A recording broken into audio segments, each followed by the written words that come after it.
Hello, everybody. Welcome to the King of Anime podcast, streaming this week exclusively to Twitch. Thanks to YouTube's taking down of my stream while it was streaming a splash screen which had nothing to do with anything, and it got a community guidelines takedown. Thanks, YouTube. Thanks. I appreciate it. I greatly appreciate it. It's very nice and comforting to know that you don't do anything wrong and you still get punished. How many times has that been now for me? 10, 15? I'm a little angry. Welcome, co-hosts. Yo. Welcome. I'm glad to be here. I'm glad. I'm very glad. Very glad we're just here to begin with. Yeah. It's nice to be fully functional and back together again, though it be, people trying to tear us apart. Yep. Indeed, it is a vicious world we live in. Satsuki, introduce yourself. Yo, Sasuke the Savage here. It's the perfect time to diss YouTube.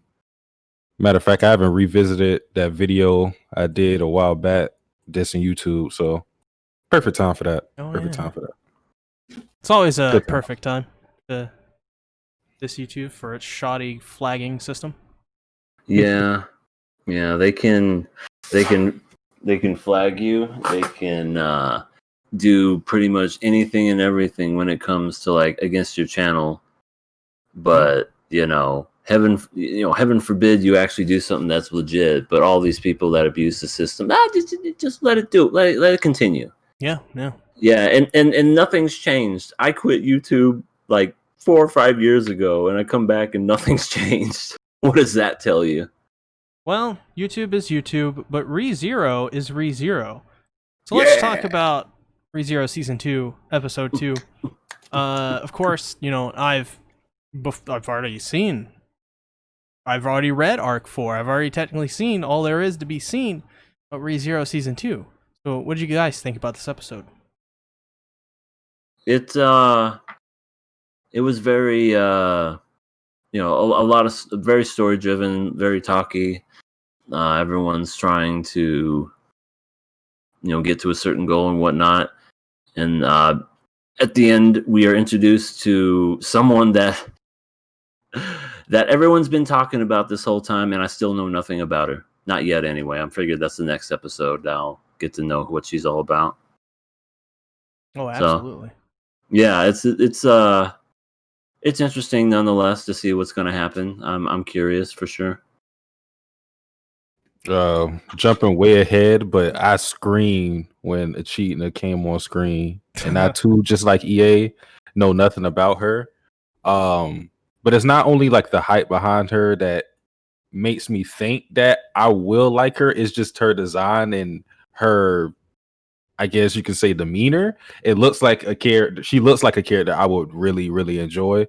So I'm interested to see what she does next episode if we follow her and Subaru and they have a little talk. But yeah, other than that, I felt like this episode set up a lot of things. We got some. The most interesting thing beside the Echidna thing to me was Beatrice, because something's going on. Because I don't know if this was ever said before, but I think her name is Frederica. She referred to Beatrice as the Great Spirit, and I don't think Beatrice has ever been referred to as a spirit other than that time. I'm not entirely sure, but there's that. And because of that, that puts into question why is Beatrice so fond of Puck? Of course it's because Puck is cute and cat, whatever. But now with that in my mind, there could be more to that relationship. And there was also her sadness over Beetlejuice's death, which that was the big red flag, because it's why are you sad that this motherfucker who we've been trying to kill for how many episodes was it? It took all of season 1 to kill this dude, and she's sad over his death. So something's going on with Beatrice. But that's all I'll say for now. What do we think about the library lolly, EA? I guess she's just there, I suppose. But it's cool to see her again. But yeah, I too am curious about the fact why she's so upset over the fact that this crazy dude that contorted Rem's body, is just saddened by the fact that he's dead. But yeah, she just like, hey, don't ever talk to me about this again. Just flings Subaru on out of there. Well, she said some interesting things, actually. Right yeah. She was doing that. Yeah. I don't know what they entailed to anything. Talk about the witches factory. I think that was witch factor. I mean, witch factor, which we don't know what the fuck that means. At least me and EA. So yeah. If this was a witch factory, that would be interesting. She's assembling a line of like witches. Build a witch. Yeah. Instead of build a bear, it's build a witch. Had a little bit of gnarly looking teeth right here. But yeah, I really don't know what else to think of this particular episode. We see a new, I guess, maid with blonde hair and shark teeth. She was in season 1. Was she? Yeah. I don't even remember her. There's a reason you don't. It's because she was in there for like literally like a split second. Well, like they talked about her. That would briefly. Explain it. Yeah. That's like seeing Hodor in the first episode of Game of Thrones and going, "You missed him." He's just in the background. But yeah, I don't know what to think of her. She's just, I would not want to make out with her. Maybe some complications there. Yeah, she's got incredibly sharp teeth. Yeah, you could say she's as sharp as a tack. One could say. I'm sorry. I'm a dad. What can I say? I got them jokes. There was something else I wanted to say about her. I guess it was Beatrice. Like, she kept referring to her as a half beast, and I don't know if it's because Beatrice is a tad bit rude or if she actually has like some resentment towards her. She's racist. Yeah. I guess so. And then that who's the little girl? She too is Petra. Also a maid. Yeah, Petrus. She too is also a maid, and she's like wanting to be an adult. She's like, I have this handkerchief for you here, Subaru. I'm gonna hide behind her. And now she wants to be known as an adult. Wasn't this the same girl that was a thief earlier on? No, that was Felt. Son of a... I should have rewatched season 1. I thought I knew better. No, Petra's just the little girl that's in the village. Okay, yeah. Crush on Subaru. They kind of look the same, though. Like, she's a little bit of a Cinderella type, but this one, Petra's more shy-ish. I guess you can say that, but Felt's like 15, I think. She is? I don't know. We'll have to verify that. You can never tell the ages of any of these people. They could be 12 years old and look like a full-on model. Yeah, she said she was 12 in this episode. She says like something like, geez, I'm 12. I'm an adult now. Subaru's like... Well, see, now that she looks 12. I could see that. She's adorable. I love it when she gives Subaru the little thing to wrap around his wrist. Yeah. And she just like gets up all the courage to do it and then just goes and runs behind Frederica. We got to give Roswell some credit too. He's giving out jobs. He doesn't care. Like, you get a job too. Well, that is the thing. Roswell gave her a letter and there's apparently some sort of plan. So what does this plan mean? What is Roswell planning? So many uncertainties there, see? Only the power of the dark side. Yeah. You know that stuff. You know what? When I first saw, what's her name? Etchy Donut? I know her as Etchy Donut. I wanted to see a donut in her mouth, but I know that's never gonna happen. Well, you can over on Etchy Donut's YouTube channel. I'm only gonna know her as that, right? Well, I mean, how do you say her name? It's Echidna, Echidna. Echidna. Just call her Donna if you want to. It's what a lot of people call her. Okay. I still like Echidna. Echidna is a very good, in my opinion. I think that is a brilliant mispronunciation by myself. Yeah, Echidna is awesome. Well, again, I don't know if she's awesome. I just know that she likes tea, and she's like tea and cookies. She represents greed. Yeah, she's the Witch of Greed. Yeah, so that tells me she's gonna want a lot of things. You know, she's not gonna be just cool with just getting a few diamonds here, a few bracelets there. You know, she's gonna want the whole thing. Well, this is going to turn into K-On. She just drank tea and eat cake. Yeah. Fua time. Yeah. That'd be amazing. We gotta get Cedric on this. We gotta get him to make The Entertainer. Yes. Not that Cedric, I don't think. I'm just gonna say yes. We gotta get him to make Echidna K-On fan art. It would be perfect. We get him on the show, and he's like, "I don't know who you guys are. Why did you call me on here?" He does. He watches the show. He's amazing. Cedric the Entertainer does? Yeah, Cedric the Entertainer. That's awesome. I didn't know he was a fan. He's a teenage German kid from Germany. I don't know. Oh, okay. Well, this guy I'm referring to is not a teenager at all. He's kind of older. Does stand up. Yeah, same people.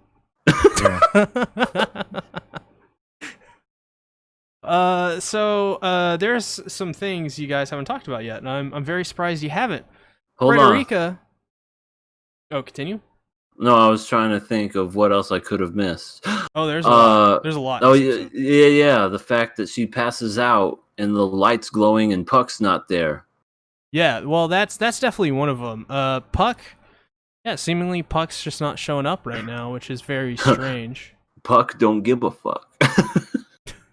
Yeah, I think Puck is off doing something because Amelia has mentioned that this has happened before, so it's not something shocking. It's just that he usually does not do it. So I just think that he's off doing something more important than even Amelia's well-being at the moment. That's why we saw in episode 1, he basically asked Subaru to, keep her safe. So pretty much like everybody's off doing their own thing. I mean, we had Otto this episode too. Yeah. Well, before we get into Otto, because Otto's pretty cool. I love Otto. He's best boy, as you guys will hear multiple times throughout the next 3 months and then the beginning of the next year. I'm gonna be gushing for Otto all the time. There is this moment that is something I think Satsuki has brought up before, that and that happened in season 1. I remember he was rewatching it, and he brought up Subaru being able to find Beatrice. Oh, yeah, that happened. Frederica has a little bit of an interesting comment. Frederica says something to the likes of, "Oh, Beatrice let you into her forbidden library. That's pretty interesting." And Subaru's like, "Yeah, why wouldn't she?" Why would they bring that up? To me, that makes me think that Subaru, like Satsuki has proposed in the past, I believe, if I'm hoping you did, if I'm not misquoting you or anything, but you did say, by the way, that at one point Beatrice or Subaru may have some ability to find Beatrice without him knowing, like some power. Yeah. So it either makes me think it's that, or maybe somehow Beatrice is letting him find her. Yeah, that's the thing too, because even Subaru remarked, because he was trying to find her when he was walking with Petra, he just went to a random door, and I guess that was just to see if Beatrice was going to be around, and he made a comment to, something like when she doesn't want to be found, or when she wants to make it tough, then you can't really find her. So it could be that Beatrice just like lets her guard down to where Subaru can find her. I'm not entirely sure, but I think definitely there's something up with Subaru being able to just go to a random door and find her. Because before, I think she definitely, before she knew Subaru well, I don't think she wanted him to find her. So that's where I would go with that. Mm-hmm. I completely didn't even notice. I didn't know she had any magical powers to where she hid herself from doors. Yeah, well, that's her main ability, is that the Forbidden Library is forbidden to people, and it's somewhere within the Roswell mansion. You have to find the right door to open it, but she has to basically, she almost in a way has to allow you to find her in the first place. It's a very interesting mechanic, and of course she's the one that guards the Forbidden Library and keeps it safe. That is very, very interesting. Yeah. So about Otto. Otto. So Otto is funny to me because he doesn't really have that much benefit other than like just money and connections, but he's getting into some he's getting into some shit because already Subaru has been being transported into this world where he has the fucking Witch of Greed looking dead at his face. So, and we don't even know what's going on with Otto and Amelia. We just saw Subaru's side of it. So the Otto is just funny to me because he's always like out of place. Like with the white whale, for example. It's like that's obviously, if he knew that was going to happen, he's not going to take on the job. But hey, he's here, so we love him for it. He just got his back completely broke. He's like, I just washed my hands and went out of the bathroom. Could you please kindly get off my back, please? I love later after that scene when they're all like Amelia, Frederica, Subaru, and Otto in the same room. They're talking, and he says something to the lines of like, "Miss Amelia's eyes are like killing me" or something. And I thought that was the funniest thing. Such an Otto. Yeah. I mean, he's scheming. I'll give him that much. Yeah, Otto's great. He's gonna. You think he likes her? Amelia? No, I think he likes Subaru. Honestly. Oh. You know, I guess I never thought of it that way, but it's possible. When we did the ReZero podcast, in its infancy, when we were covering these earlier chapters of Arc 4 or of Season 2, whatever you want to call it, me and Garfield would constantly joke about how Garfield or Otto should end up with Subaru. He should choose Otto in the end. Yeah. That just reminded me. Who is Garfield? Well, yeah, they warn Frederica warns them of the one named Garfield. I feel like I've heard that name before. Like he eats a bunch of lasagna and hates Mondays. Oh Lord. Wolfclaw's got it down, man. Otto and Subaru have the real bromance. That's what he says. Which, by the way, thanks for chatting. Our YouTube stream was taken down for some reasons, and we're just YouTube loves us. And we stream her every week, but yeah. We usually have a lot of people chatting, but not right now because, thanks to all the nonsense. But anyways, back to the show.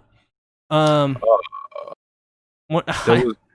was one more thing. It happened at the very beginning. Subaru was supposed to rest his gate for 2 months, but given how things happen in ReZero, I don't suspect that it's going to happen. I agree. When he said that, I was like, something bad's going to happen. Yeah. One last thing I want to say about this show is we finally got to see the new intro to the show. Oh, that's the old one. The new intro is pretty awesome, but from what I can see from the intro, I think Subaru is going to be dying a lot this season. Like he is just covered in blood and pieces of him just falling off everywhere. I'm like, oh my god, he's gonna be a battered and bruised man. I think we counted it in the ReZero podcast for Arc 4. How many deaths he had? I think we got into the double digits pretty early. So. Oh shit! But you won't be seeing a lot of these deaths because the web novel is like insanely long. You don't. I'm on my live reaction channel. I'm basically doing this thing to where I'm taking a rain check for every time Subaru dies. So, yeah, I'm going to be taking a lot of shots. There you go. Well, maybe not a lot, just because he's only died once so far. So the first chapter of Arc 4 doesn't have barely Echidna doesn't show up until midway through Arc 4, but she's showing up in the second episode of the series. So they've changed a lot of things around already, and I from the previous episode they changed. I think Subaru is technically supposed to die 2 times in the first episode, and he didn't. Died once. So those jerks. Maybe they're cutting down on Subaru deaths. I'm very fascinated. I'm pretty happy though that they made Echidna show up in the second episode though, because I think that just really you have the way that she's involved in the story. I think she is better served probably up front for the anime rather than in the middle of the series, because there's just plenty of stuff that's going to be happening in this first core alone that's going to make it so much more interesting with her showing up immediately. I need it. Yeah, I think this is going to be a good season. I mean, if you're hyping it up as much as this, saying it's the best arc of the whole franchise, I guess it's like, all right, I'm ready. My body's ready. I'm excited. Wolfclaw says, "Damn, that new OP is sick. Love how it represents Subaru's mentality for this part of the story. I'm hoping they are able to limit the censorship as much as possible to really show the impact this arc's obstacles have." And that is the thing. There are some incredibly violent deaths Subaru has that when I read it, I think there's 2 or 3 in particular where I was like, there's no way they can show this in the anime. It was that bad. It was that gruesome. And I don't know if there was any deaths. All right. You're getting me all excited. My nipples are hard. Let's do this. Oh, EA's into gore. Okay. When did you become a sadist? Well, one of my favorite movies is The Thing. And that's pretty much like a gore-fest movie. I love that movie. Last night I saw Predator. Classic. Yeah, that guy gets his arm cut off. Sorry, I got excited. But I don't know. ReZero, I thought the first season had some pretty cool deaths too. Freaking, especially when you see Rem just contorting, like that part just had my whole face just going, oh, dude. I don't know. I wouldn't call myself a sadist. It's just stuff. That stuff's fun. As well, we have a lot of development between Emiria and Subaru in this episode in particular, or at least I guess that technically all the development happened at the end of the last season, but we're finally now seeing the fruits of that development happening from that last episode, because we see things like Emilia talking to Frederica about Subaru in a very light manner, a very well respected manner, and then she gets all flustered about it when Frederica tells Subaru. And then later on, or maybe it's in the first part of this episode, she sits down next to Subaru, and Emilia's like, "You just sit next to me like it's a given, but I don't mind. You're kind of cool, Subaru." You're kind of cool. Remember that time you cried like a bitch in my lap? Freaking Beatrice talked about that. Yeah, that's exactly why I love Beatrice. And then she called him a weakling too. I just love her. Yeah. Beatrice is great, yeah. Everything that happened, by the way, with the conversation between Subaru and Beatrice, remember every bit of it. Okay, then. Every single word. Remember. Right, including I'll have to remember everything that was said. Hey, that may add some context later on. Especially the I suppose. Those are always important. Oh God, what else? I mean, we got our as well at the beginning of this episode with Krush. I don't think did we talk about that? I mean, she just basically just says peace out, gives him a handshake, and leaves. Well, we also got introduced to another one of the great there's like a secret love triangle in ReZero that not many people will know about. Yeah, it's Amelia, Rim, and the ground dragon Patrish. Oh god. What? Yeah. Yeah. Oh, the ground dragons are very. Yeah. I know what you're talking about. He was like, "Ow, his scales are so sharp, it's stingy." Scales, EA. Oh, excuse me, her. How dare you assume her gender? You know, I should have known better. I better apologize before I get canceled. Make a YouTube video now. Okay, hold on.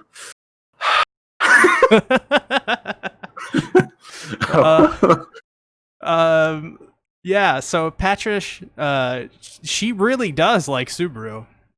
She really does. Yeah. It's great. I love it. It's one of my favorite random supporting. No, I don't even. Would you call Patrish a character? I don't know. She's great. I love Patrish. I wish she was my girl. I heard what you said. I don't know. I don't know anything anymore. I'm just gonna flag my own channel at this point. We also got the pink-haired lolly girl with the elf ears. What do you guys think about her? Oh, she's just there. Like, first of all, what's Subaru going following her? It's like, who are you? I don't even know if she said anything, and then she just started running away. It's like, well, might as well follow her. EA, if you seen the elf lolly, would you follow her? I mean, to be fair, maybe if they were a leprechaun, because I'd have to get their pot of gold. Do what? Oh yeah, the pot of maybe she does have a pot of gold. Well, no, she just has a cave with a witch in it. Yeah, that doesn't sound like something I'd want to follow. But it is Echidna. Yeah, so. Yeah. I mean, it did eventually lead to Echidna, but didn't she teleport him there?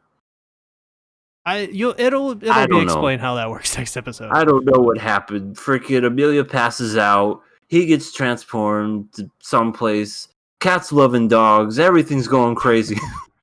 Mass hysteria. The pink-haired lolly elf. She's pretty great. We call her Lars Ulrich in the ReZero podcast. It's why? Because I guess I'd have to keep watching to find out, but it's because of the way her name is pronounced. We've decided to call her Lars Ulrich, the drummer from Metallica. That's literally the full name we gave her. Okay then. If she starts playing the drums in this show, I'm gonna start freaking out. Yeah, that's why I said K-On. It's K-On, man. It's turning into K-On. Oh god, I mean, what else happened in this episode? There's so much stuff really that happened in this episode. But I think we got it all. Pretty sure. The forest of Clamaldi, the forest they're going through, is protected by a magic which no matter who you are, unless you have the proper qualifications or some type of magical gem to guide you, you will be lost. You can never find sanctuary if you don't have something that allows you to find sanctuary. Well, looks like Subaru might be screwed depending on what the fuck happened to him. Yeah, well, I guess we'll see about that. Yeah. Only other thing I could think of is we learned that the sanctuary is supposed to host a lot of demi-humans, or it is just all demi-humans, and Subaru mentioned that there may be half elves there, just like Amelia. So if that ends up being the case, we can get some interesting things between them, because or is it that half elves or demi-humans in general are basically discriminated against? It is explained, but essentially, based off what we know from season 1, demi-humans are discriminated against by humans. Okay.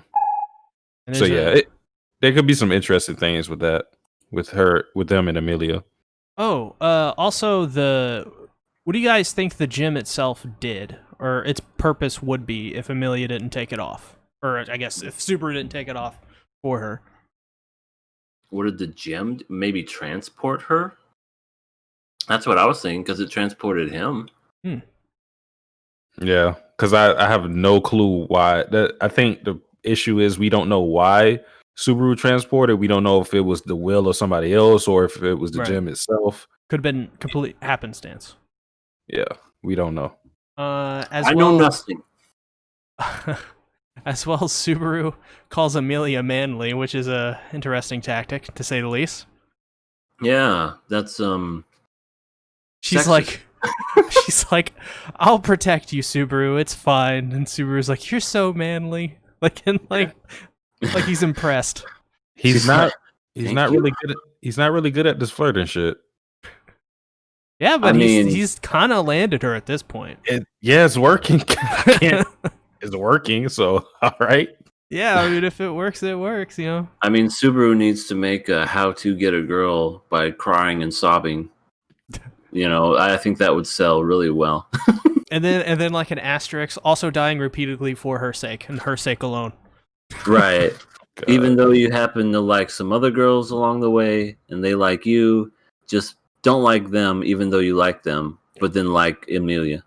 Although I do think out of Rim and Amelia they're not the best choices. Amelia's got some issues she's got to sort out, but Amelia's probably the better one because Rim's just like, I'll support you no matter what. Literally, you can never do anything wrong, Subaru. I love you. When it comes to Sasuke, there's only one like a woman for him, right, Sasuke? It's like 3. No, it's like 4. It's like 4. I mean, if I had to choose just one, it would be Elsa. But you know that if I'm being realistic, then hell no, I would never choose Elsa. But you know, there's Elsa, there's Krush, there's Echidna now, and Priscilla. All winners. Yeah. I think there would be a couple more. I think there would be a lot of waifus for you, Satsuki. Yeah, I mean, Shark Teeth Girl is interesting. But she's really cool. I love Frederica. She's probably one of my favorite like supporting characters so far in ReZero, like as a whole. She's just very fascinating. But yeah, I mean, I guess I'm gonna hazard a guess and say we're all killing this.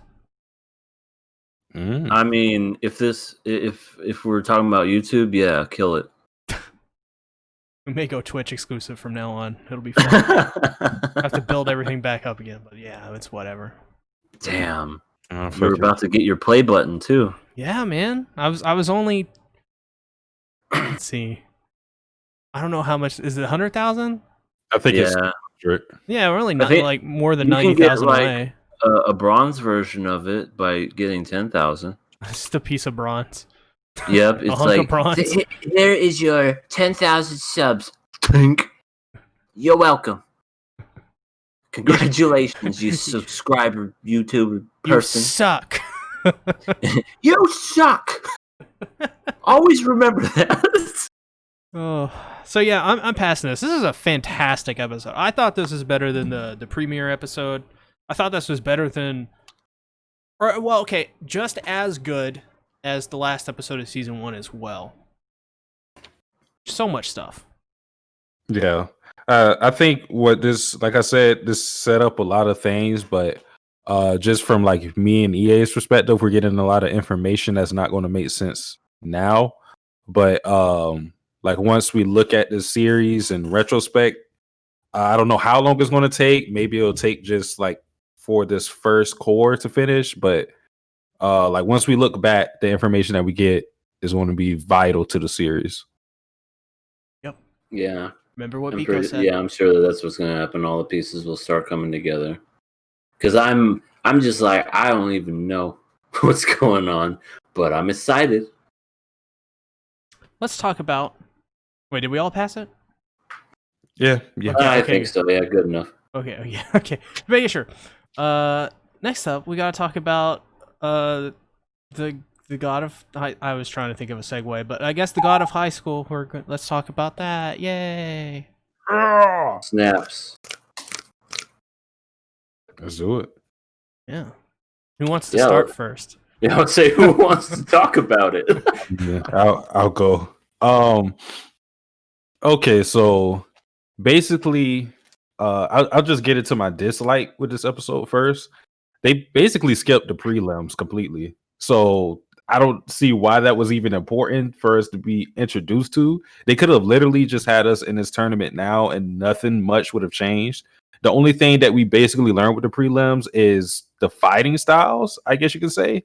And even then, we got that shit in the opening, so I can't even say that. But yeah, they skipped the prelims. One bit of information that was interesting that they mentioned twice was the Charyoke, something like that. They mentioned it at the very beginning of the episode when the guys were freaking out about that island that I'm assuming the park Mugen like destroyed. Those guys were talking shit and they were trying to blackmail them or extort them. And then they mentioned it. I think it was in that guy's flashback. His name was like Kang. They some chick mentioned it. She was like, "You can't even use the char yoke. You're worthless." And I was like, "Okay." So I'm assuming that it's like some fighting style that's like one of the most powerful shits ever. Because assuming that Park Mugen has it, he used it on Mori Jin to restrain him when he was going crazy. But that's all I'll say for now. Yeah, I agree with pretty much everything you said, Sasuke. What was the point of the prelims? The only point I can think of is the fact, oh, look at the nice animation style and how they fight. Ooh, isn't that cool and fancy? Please tell me you guys saw the Crunchyroll and Webtoon product placement this time. I did. Yeah. Yes, I saw it again. I was like, how do you not see it? But yeah, that's that. It's almost just in your face now. But there's a really powerful guy that can destroy stuff with, I don't know, like the palm of his hand, and he destroyed that island, which I personally think was Jeffrey Epstein's private island. that's what those people were, just getting crushed. It's like, take that, pedophiles. But I wonder if they all died. They never like said that. I don't think. I mean, I wouldn't cry for people like that. I mean, but there were some girls there who had nothing to do with that. I mean, that is true. There were.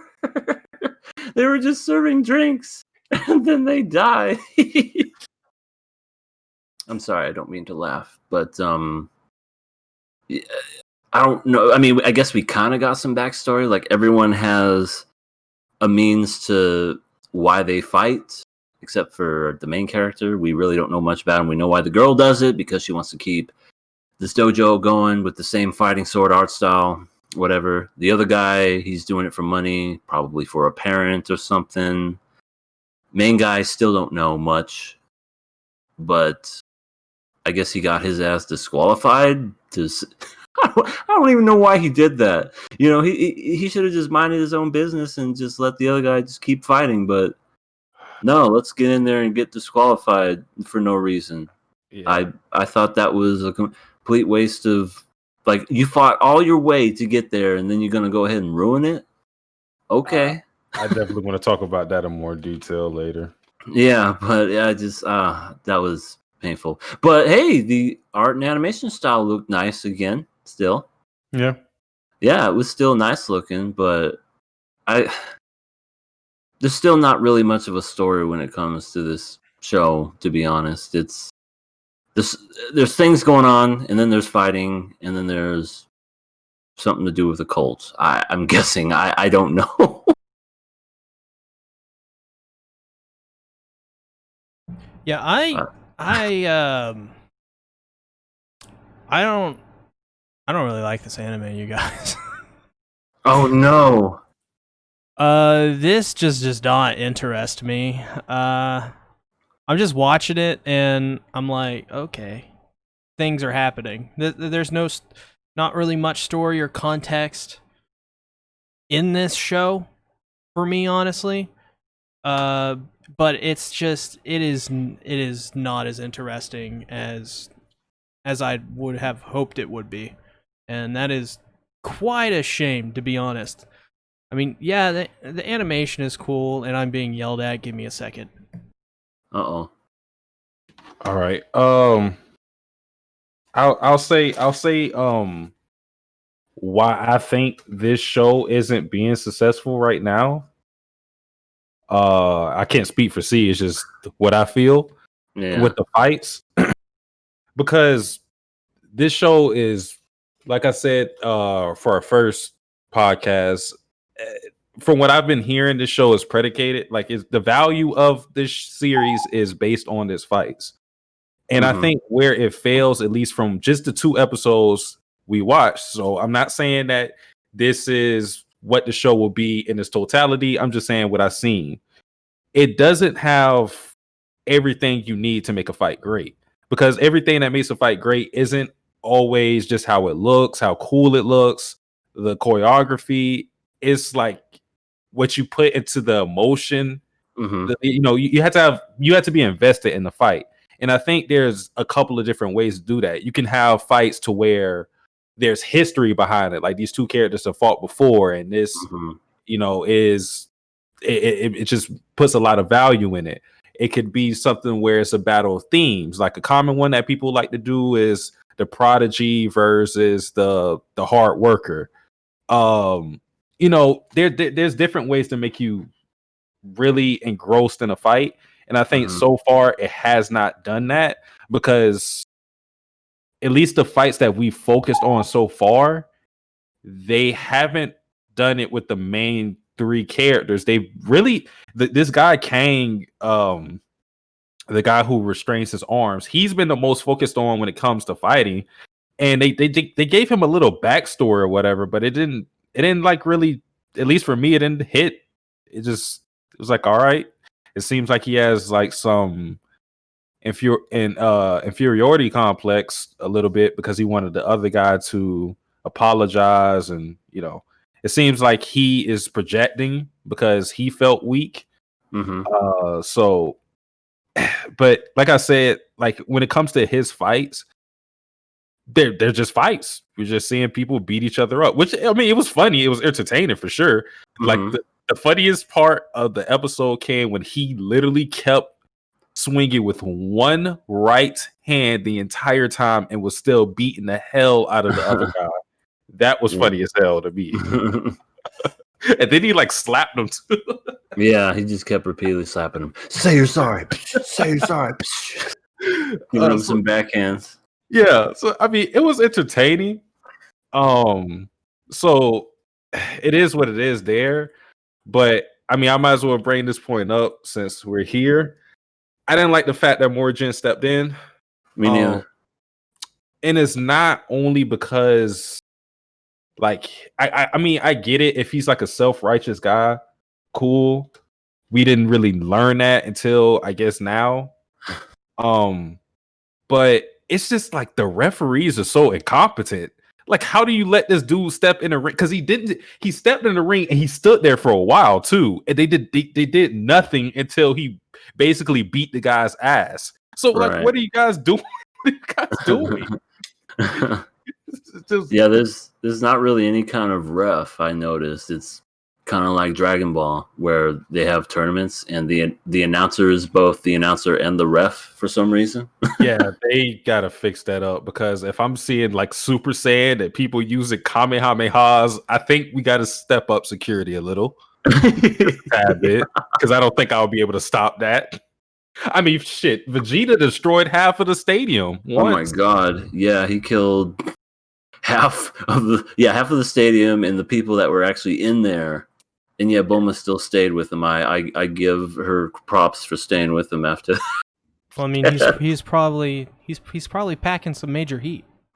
I mean, he gave her 2 children. This is true. Poor Yamcha. Yeah, but as I was saying before, I was rudely interrupted by criminals who came to rob my store, and I shot them both. That was a joke. I was trying to think of a story, and it just went in a very dark direction. Yeah, this show is just uninteresting to me. It's just kind of, I don't know. There's nothing that really stands out. It's just a bunch of stuff happening without any real rhyme or reason, or at least any reason I could want to follow along with and care about. Wolfclaw says, I'm going to be real, this show has been really hyped up, but it seems generic and uninteresting to me. Quite hesitant to check it out. Perhaps I'll have a look at the webcomic instead. I normally prefer the source material for these kinds of stories. And he just commented saying, I agree that it doesn't matter how good the fights look. If it's shallow and without meaning, I have no reason to be invested in an action sequence if it doesn't provide the opportunity for me to care about the parties involved. What do you guys have to think about that? No, that was pretty much what I was saying. Yeah, okay. that was really well. Yeah. Yeah, I don't really have anything else to say because Sasuke pretty much said, pretty much summed it up when it came to the fighting. You know, caring about the fighters who are fighting Dragon Ball, even Naruto, and My Hero whenever they're fighting in the tournaments. And then there's episode 2 when you don't even know who these people are, and then it's like, yeah, we're supposed to care all of a sudden. No. I think, for me, I think that the guy to high school is basically just trying to, I don't know what happens later, but I feel like it's trying to hook people in with the fighting itself. And like I said before, you had to build up to that, like getting us to care. You got to get us to care about the characters first. And then when they actually, I mean, that's the thing about it for me. When you get me to care about characters, it doesn't really matter what they're doing. I'm going to be invested. So if you make me care about the characters, like I don't give a fuck about Morrigan, I don't give a fuck about Glasses Girl. I don't. The other dude, I think his name is like Han. Like he seems pretty cool, but that's just but if you got me to care about them, I would care about their fights. But agreed. We're just seeing them fight. We don't know. We don't really know their personalities outside of their fighting. We know more about their fighting styles than their personalities. That's not a good. That's not a good thing. And it seems like they fight a bunch of nobodies too, because it's just like when they were doing that montage and it was just like super quick. It's like, who are these other people? They look like the weakest fighters because they just go down super quick. But there's a woman who fights in a bikini and does superplexes. That's all I know. The guy I liked was the guy who was reading a book and who just hit the guy with a bat. Oh, yeah. I was like, this is martial arts. Yeah. Freaking, I'm reading this. Ow. I don't remember anything that happened in this episode, and I literally watched it today. I don't know if that... I don't think I've watched a series on this show quite like that, where I don't remember what happened in the episode. Like, at all. I don't remember anything that happened. Like, legit. And I watched it, and I paid attention. Like, I legit do not remember anything. And I remember stuff about Akane Sasu Shoujo. 696.9. Classic. I mean, it's a meme at this point. The little ball things that covered them, and they did it, and it looked really pervy. I mean, even though art style is, memorable, like, it's just like, not say that it's bad art style or anything like that. It's just, it just doesn't seem interesting. Like, it's an interesting concept, I guess, but it's been done before a billion times by stuff that's like, I feel like if we watched Naruto, we'd be getting the same experience but better. Like, that's just the way it feels like to me. Or like if we were just watching Dragon Ball Z, we would just be getting the same experience but better. I mean, I'd have to I'd have to be watching. And you know what? I'm just gonna leave that one alone. Never mind. I don't want this channel to get flagged. Okay. Oh God. Yeah, he was about to say really bad things. I apologize. I was. Wait, I do want to give this show credit for one thing only. It's when we saw the fight between Kang and Go. I thought it was going to go in the direction to where Go was going to win just because he's the quote unquote good guy. He seemed very noble. He seemed honorable. Because I thought when he did the whatever move it was some move he did. Like I thought I was like kick or something. No. That was Mori Jin. I'm talking about the guy he beat up. Oh, right. The one who always the anime character where they fight with their eyes closed. Yeah. Yeah. I thought he was going to end up winning. It was just one move he did. I was scared that he was going to win. I was like, please don't make it to where he's been getting his ass beat like this, and then he's just going to come out of nowhere and win because he's the good guy. But to my surprise, he got thoroughly beat down. And he got beat. It was no contest. He got beat. It was great. This show just makes me want to watch Kakegurui.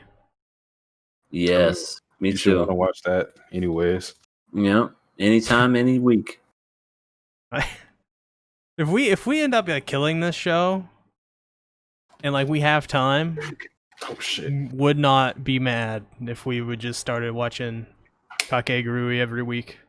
You know what we should watch instead?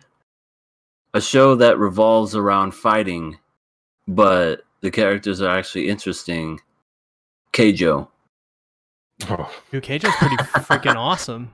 Sasi, have you seen Keijo? You saw the first episode, I think. I watched the first 2 episodes. Okay. The second episode is what hooked me. Is because Sasi. Oh my god! When the girl was basically they didn't reveal what it was, but she was just knocking people out. They didn't understand what was going on, and then they revealed that she was so fast with hitting them with her ass that she could knock them out that quick. It was great. Sasi, it's the greatest show ever made. It's you know what? I don't really. It's up there. It's entertaining as hell. Oh my god! It's got references to everything. It's got references to Naruto. I forget the Naruto reference. It's got the shining boob thing, and then as well, it's that got was Shouting Gun, but they called it something else. yeah, it was something like that, and and it's got the Gates of Bootylon, which is a Fate reference to the Gates of Babylon, but it's instead of a bunch of noble phantasms being fired at once, it's a bunch of women's butts. And it's amazing. It's amazing. Wolfclaw says, yeah, that is kind of the worst thing about these kinds of shows. The worst crime they commit is just being boring. If they are outright bad, you can complain about it or get some guilty pleasure out of it, but nothing can really be gained from mediocrity. I wouldn't say it's mediocrity for me. I just, because I don't feel strongly about it one way or another. I'm just kind of I don't remember. I guess it's not. This isn't a show that I would like. Anyways, when you if I'm gonna watch a shonen, a battle shonen or something, which I've covered plenty of on my channel, especially in the last year and a half or so with JoJo and Hunter x Hunter. Rip in peace, Hunter x Hunter videos on my channel. He'll come back eventually one day. And JoJo, I guess, as well. Those shows are fun, and they're doing kind of the same thing that this show is doing, but what's keeping me invested is the characters. I mean, Part 4, Diamond is Unbreakable JoJo, has one of the best villains in anime. I one of my personal favorites. Top 10 villains in anime for me. So I mean, it's it is what it is, I guess. And I don't want to say it's objectively bad, or well, you can't say that anyways, but subjectively bad. I don't want to say that for me personally, but I do want to make it apparent though that this is not a show that I'm into, and also as well, it's not I don't think I would be watching this show anyways. if it wasn't for this podcast, because Tower of God burned me on these shonen webtoon adaptations. I would have rather had something much different, like a bastard adaptation or an unordinary, which is shonen-esque in its presentation, but unordinary is freaking amazing. So yeah, I think somebody asked me if I would recommend this show to them. And I told them, just like from what I've seen, I feel like this is a series where you have to be more of a fight person than a story person, which I am not, but I can get guilty pleasure in anything. But I feel like it's a show where like its ceiling is like I feel like if we gave the show more of a chance and like it hit a stride somewhere, it could be a very good show. I don't think it's going to be a great one, but I think that's where its ceiling is, like 8 out of 10, very good. But I do think that right now the show it just hasn't like shown us much. Like we don't know where the story is going. We just see they're fighting in a tournament. Yeah. They're just doing it's definitely not the ideal way, in my opinion, to bring out one of these shows. Like to me, this is like an anime that's appealing to a certain kind of audience that already like is engaged with the webtoon or is like engaged with only battle shonen. Like that's the only thing they watch is shonen. So they're probably already used to this stuff. They can already probably guess the story and the characters, and they're probably completely invested in it, and they think it's great. But that's I'm not one of those people, and that's kind of a shame. But I am going to kill this show. I just, not that I don't want to watch it or anything. It's just not a show for me, at least right now. All right. Even though there's really not much going on, I wouldn't say it's like terrible yet. I already like it better than Tower of God. But I'll give it one more chance with the the 3-episode rule. So I'm gonna pass it. But if the 3rd episode is not so good, I might not be so generous. So pass for me. Sasuke, it's up to you. I had fun with this episode. Like I was saying to EA, when we saw Kang just punching that guy with the one hand and he just kept throwing that right and it was working. I had so much fun with that fight. That fight to me was hilarious. So off of the strength of that, I want to pass it. But no. All right. Next week, everybody's gonna nuke it from orbit. It's gonna be amazing. Or we'll keep it on and keep torturing SeaTactics like we did with Goblin Hunter. Goblin Hunter? Or whatever it was called. Goblin Slayer. Slave Hunter Goblin. See, every week I had like a fun joke, to like, write like something to write in, like that days was hilarious. pass. You're all, I'm still watching this show. I'm starting to look at the walls. I see that the colors have gone from a white to a slight brown. Those are some great early episodes. Hey, this episode kind of brings back memories of those early episodes, because we used to only stream to Twitch back in the day, and now we're only streaming to Twitch right now. So, well, got a little bit of that. Funny how things come full circle. Yeah. Thanks, YouTube. You got us reconnected with our grassroots. All right, no response. Okay, cool. Let's talk about Snafu Season 3, Episode 294, 6009, 1,000,000. I don't think it's that many. It's number 2. Yeah, you're correct. Just a slight miscalculation. So, you carry the 1 and it gets all weird sometimes. All right. Shall I begin with this? Yeah, yeah, definitely. Because you have a weekly show on this on your channel, eh? I do have a weekly show on this. I watch it the second it comes out.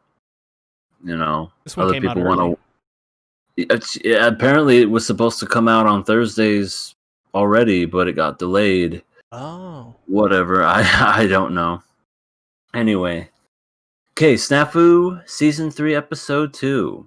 We finally get the answers to what Yukino wanted to say to her sister, and pretty much, yeah, it was just basically like, yeah, even if I fail, I want to do this on my own. I wanted to make it my own choice, showing that Yukino's going from being a pushover that's always being told what to do to basically just being in charge of her own life, basically.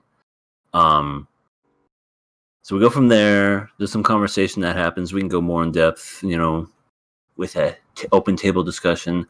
We see Iroha again. Yes, Iroha. Yeah, hello. Even though she doesn't say that, but I know. Wait, no, did she say that? She No. might have said it once. She might have said it once, just out of being fun and playful.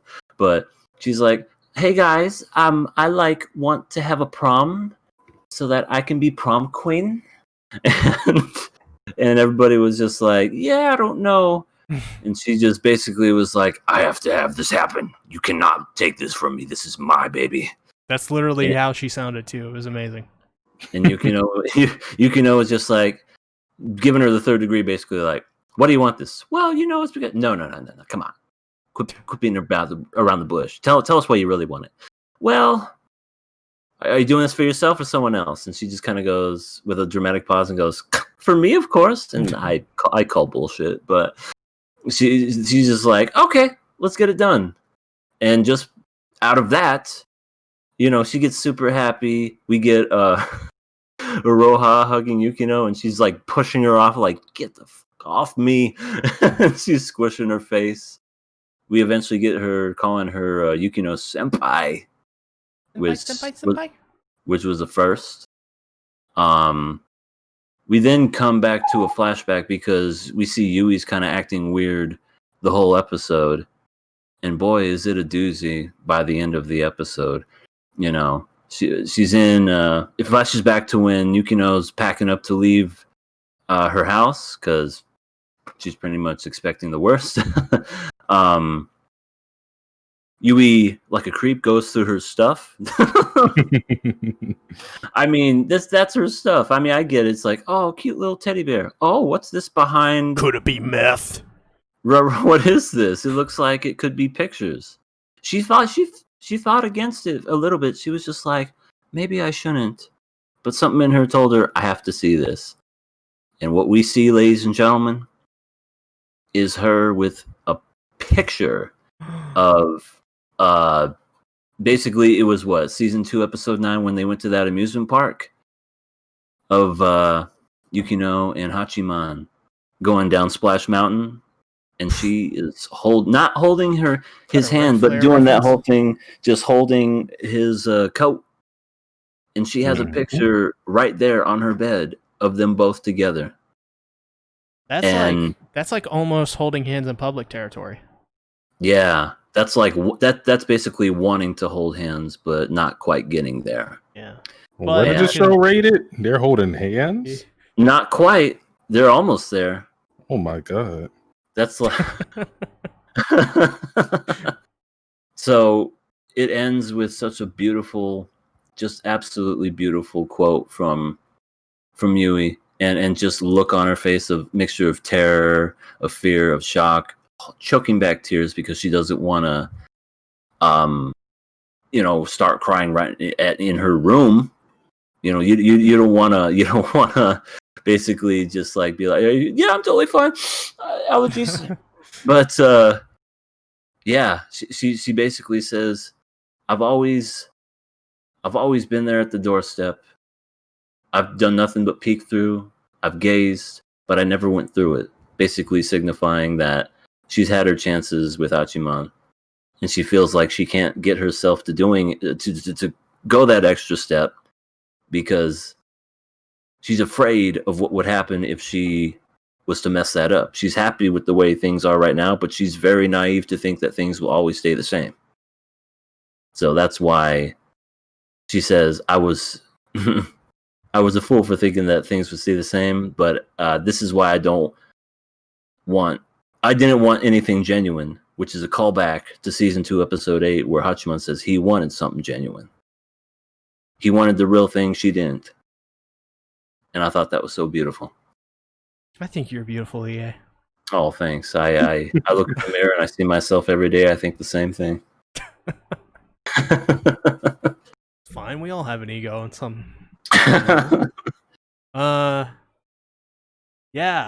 This episode was. I mean, I like every episode of Snafu usually. I think they all are pretty good. And this one was pretty great just for that scene with Yui, who finally, found a picture, and it's very sad for her, but she shoot, but in the end she got shot. Yeah, she got shot indeed. Yeah, it's very sad for her. Yui's gone. She's out of the race now. It's only Yukino, Iroha, and I forgot the trap's name, Totsuka. It's a Totsuka Saika. So it's just Totsuka and Yukino and Iroha that are left, and I think we all know who's gonna win. Yep, Totsuka. Yeah, exactly. Oh, okay. I mean, he kind of already says that he likes him, and is like, I'll cook breakfast for you every morning. Yeah, there was that whole scene.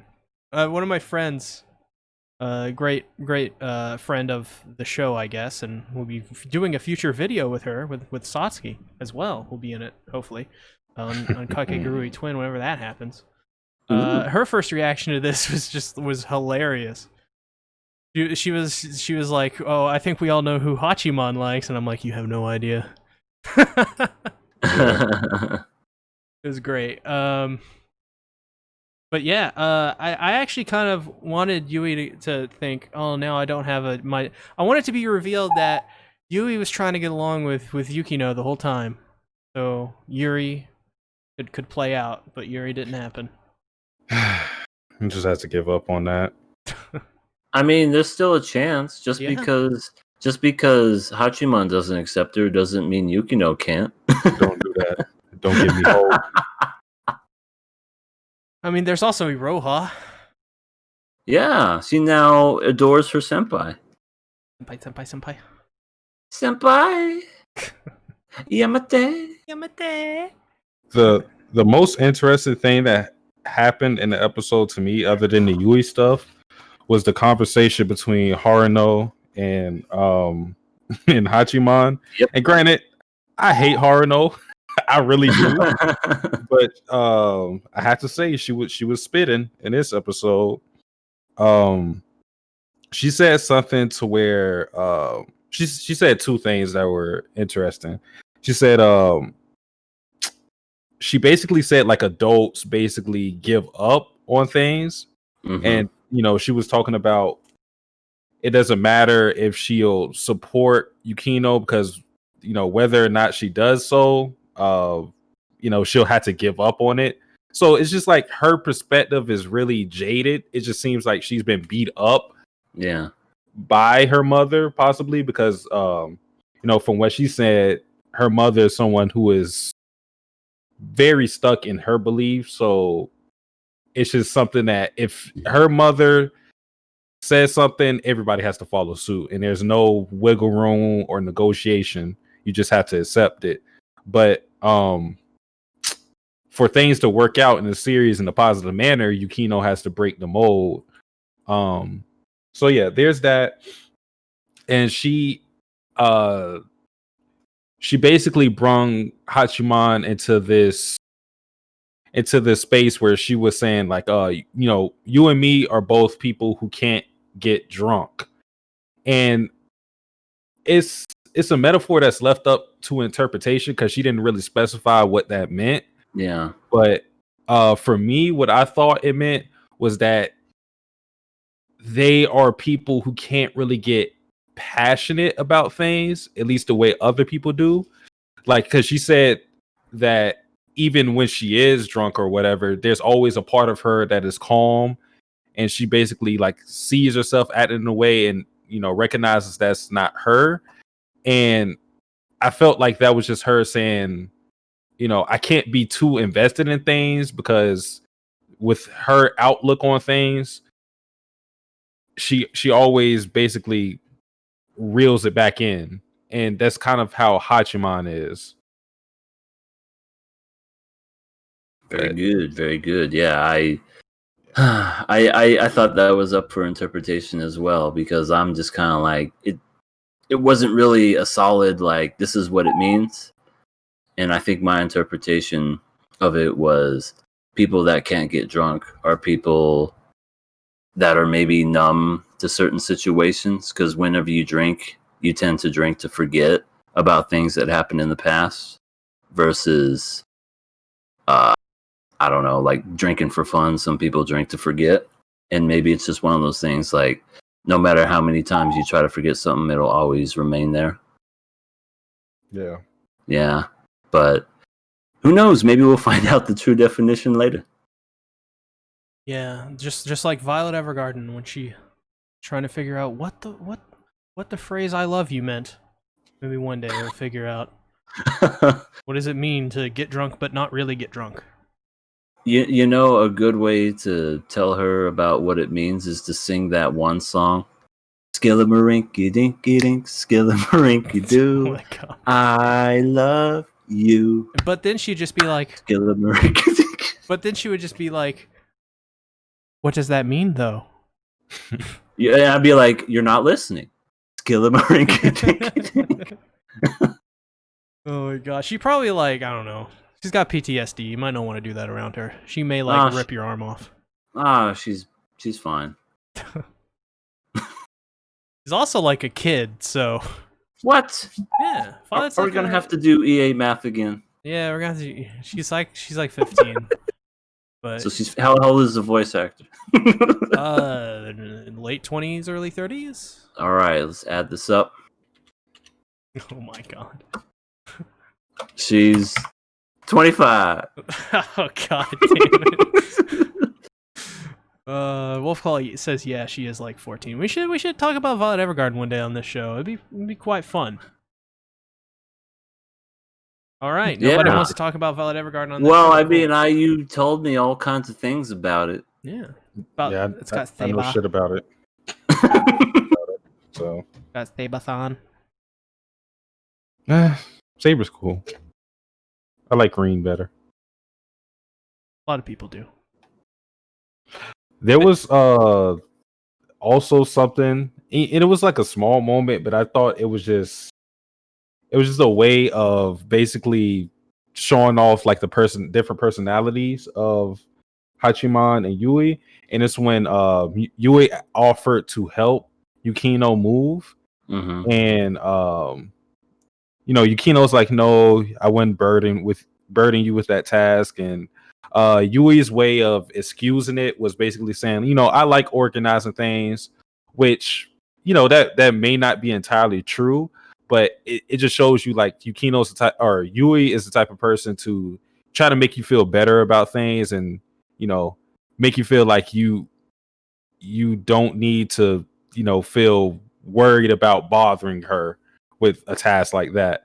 And then Hachiman's way of saying, you know, because he also supported Yui doing it, he was like, oh, you know, it's hard to find free labor. You know, the way he excuses it is in a very pragmatic, logical way, because that's just how Hachiman is. He tries to excuse things with basically taking emotion out of it and just like saying, oh, this is how it should be. You know, it's logical to just have, if you get the free labor, use it. You know, but he obviously was trying to look out for Yui and Yukino. Can't they just all like get married together? That's called polygamy. Like the ultimate ending right there. I don't know about that one. I don't think that's legal in Japan. I mean, we can surely make it legal with this anime, right? With anime, sure. but I think we all know how this is gonna end. Do we now? Oh, What are your thoughts? what's your theory? This is my theory and my thoughts. Uh. And I haven't read any of the light novels. I haven't read any of the mangas. I haven't read any of nothing. This is just my interpretation of what I think it would be about. Nobody wins. Nobody gets with anybody. They graduate high school and they move on with their lives. Because as we all know, life is an ever-changing thing and nothing ever stays the same. Friendships go and friendships come, but they, the only thing that stays the same is, human nature. And whether we choose to be friends or whether we choose to move on with our lives is all entirely up to us as human beings.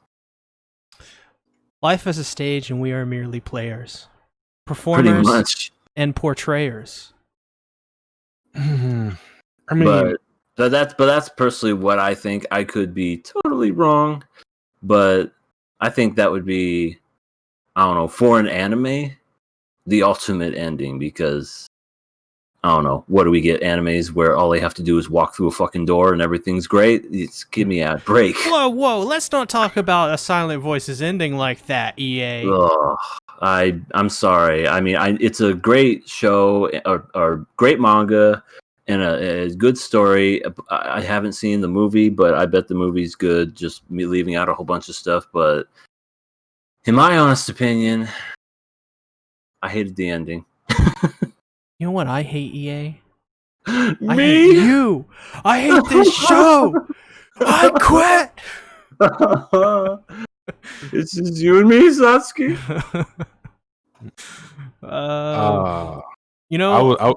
Go ahead. Okay, well, I think he should just. I think we got to go forbidden, illegal, or relationship route with Hachiman. I think he's got to get with the teacher. No. He does like her that way. He even mentioned that if he was younger, or if she was younger, or if he was older, he'd marry her in a heartbeat. Hiratsuka is for me. I'd marry her now. Oh, you don't want him to marry because you already have eyes on her? Yeah. You gotta She became my favorite character on my rewatch. So she replaced Iroha. She is great. She's a very underappreciated character. She really gives a lot to the show and basically kind of shapes Hachiman and who he is in this whole show, even though she's kind of in the background. She just does these little things to kind of sprinkle in and make his life better. She's a good teacher. She's a good role model. Good teacher and great person. Got nice hair too. And but the only downside is that she smokes. So yeah, probably smells horrid. Yeah. Oh, I can't even imagine what her house smells like. She's gonna die of 50 years old of lung cancer. But that's fine. I'll live with it.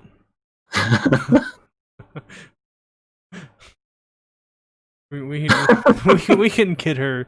We can wean her off of that. It's fine. Wiener. Wow. You would definitely like Kaguya-sama. That is true. A lot of wiener jokes in Kaguya-sama. There's a lot of wiener jokes in Setsukayo Quindoma. I don't know what the hell that means. What did you say? Is that Spanish or something? No, that's the name of the actual show. It's a really underrated show. Let me look it up for y'all while you're talking about stuff. Listen, the only Japanese I know is K-On, so I don't know what that. I don't know about this. Setomai. What was it again? All right. Setsukayo Quindomo. Yeah, well, I got it now. That second time that one really just memorized it pretty well. We didn't talk about the Hayama and Hachiman interaction. I don't know if it was the subs I was on, but this one it was kind of weird because he mentioned like He said something about his little sister, and I was like, wait, if you're not talking about Komachi, who the hell are you talking about? I think the subs were meant to just say sister. I'm not entirely sure, but it was just weird. I think he was referring to the little sister, which is Yukino, because I personally think he has a thing for Hirano. I got a thing for Hirano too. I guess that's possible. It's just weird that he would say that that's Hachiman's little sister just because this is kind of a rom-com. Yeah, so. I do agree. That was kind of worded weird. I did have to go back and go, did he just say that right? So then I reversed it. I think it was just a cheap way to make it seem like he was talking about his younger sister when really he was talking about Yukino.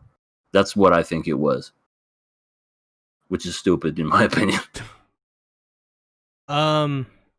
Also a great scene where Yukino is like Iroha is like hugging on Yukino, and Yukino is like, get away, and shoves her by her face. She's just trying to show appreciation. Yukino is like, get out of here. Get out of here, you little kid. Freaking Iroha wanted Hachiman to skip a year and stay with her. God, Iroha is like, she's like, you'll do this for me, right? Aren't I pretty? I love Iroha because she's just unapologetically selfish. I love it. Yes, he is. And he's like, how does that benefit me? It benefits me not in the least. Oh, God. Yeah, Iroha is interesting. Speaking of Iroha, we did a whole podcast on Snafu. Seasons 1 and 2 over on EA's channel. Yep, and more than likely I'm going to do a review on Season 3 whenever everything's all said and done. Hell yeah.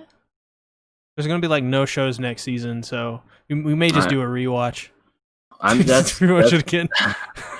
Well, you could watch the show I just posted. This is true. This is very true. Because that one's a good one. You should just make your own anime. You know, it's a dream of mine. All right. It's the second person I know that has a dream of making an anime. Very interesting. A man can dream. Oh, wait. You said next season there's nothing? I don't think there's barely anything. Well, they're bringing back... Higurashi. Wait, no.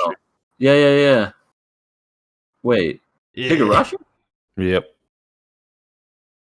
Oh, well, also they Inuyasha as well. And also, well, let's not forget about Golden Kamui 3. I didn't watch the second season. Doesn't matter. I didn't watch any season. Doesn't matter. We'll watch the show, you guys. We'll talk about it. We all love it. We all love it. You guys won't hate it. Gosh, EA, I haven't seen Higurashi in so long. Like the first 2 seasons. What is this one even about? Is it a continuation? I think it's like... I think it's a full adaptation, but not a full adaptation. Because is it based off a video game, right? Yeah. I think it's just 12 episodes or something. Like, I don't think it's the full thing. So is it like a reboot? Probably. I've heard it's like it's going to be rushed or something. Like, it's not going to be... I don't know if I like that. I like the original one. That one was good. I didn't watch the original. The original, like the first 2 were good. The first season was messed up. The second season explained why everything was messed up. And it actually had a pretty decent ending. Yeah. There you go. It looks terrible, though, I will say. Because I rewatched it. I think it was last year I rewatched it. What was the studio? I think it was Studio Dean that did it. It looks awful. Yeah. It looks awful. Yeah. It's average at best as far as animation. One of my favorite scenes in season 2. The little blonde haired kid, I think her name was Sakatome. Yeah, Sakatome. And Sakatumi. This girl goes up to her and says, I want to hear you say broccoli in English. She goes, broccoli. And she goes, thank you. And then shoots her dead in the face. I know exactly what scene you're talking about. I have that scene saved on my phone. I laughed and I was like, what was that? I literally have that exact scene saved on my phone. Like, isn't that crazy? No, I love that scene because we're way off track, but Mio is a great villain. I love her so much because she really thought she was God. And I mean, yeah, I mean, it was working for sure. Like that scene in particular that you're talking about, it was just so crazy because she shot, I think it was Shion, and then She Shion shot was like, everybody. yeah, she did. But Shion was like, you can kill me, just spare her. And then she was like, okay, I'll think about it. Shoots her, Then shoots her. and then she's like, okay, which is green, cauliflower or broccoli? And then Broccoli. she said broccoli and guessed it right. She said, good job. And it shot her. I was like, oh my God. Oh, that was so heartless. She's great. I love I'm sorry, we went on a side derailment right there. A side derailment. But yeah, I don't see anything good next season. People really like Jujutsu Kaisen. I jokingly call it just Juju on the beat. Juju on the beat. Yeah. Oh, there it is. Let me see what this is about. Oh, okay. Interesting. All right, sorry. I pass it. Oh shit. Oh shit. I didn't know we were still talking about the show. Well, I guess I have to pass it too, but I also have to make mention, guys. Like, oh, I'm sorry. We just kept talking this whole time. I apologize. Well, no, like one of the greatest, most important anime to anything ever. The Slime Daddy OVA is coming out in the fall 2020 season, and I'm just saying, I'm just saying, it's our bread and butter. It's the reason we even do the podcast to begin with, So I thought Demon Slayer was. Let's not talk about that show. Goblin Slayer. I keep forgetting I'm mixing all my shows up. And I'm not even drinking. Never forget that podcast where you I'm got actually super wasted. I don't know like what's going on, but I took 5 shots and I'm okay. It's probably because I had like Popeyes earlier. I'm not sure. Did you have the chicken sandwich? No, I didn't. I would say, do you go for spicy or mild? It was regular. I always gotta go for spicy. That's the way to go. Well, I think the podcast is over. I passed Snafu as well. Talking about Popeyes now. Saucy, did you pass it? You can fucking kill it. Okay. Not enough for Iroha.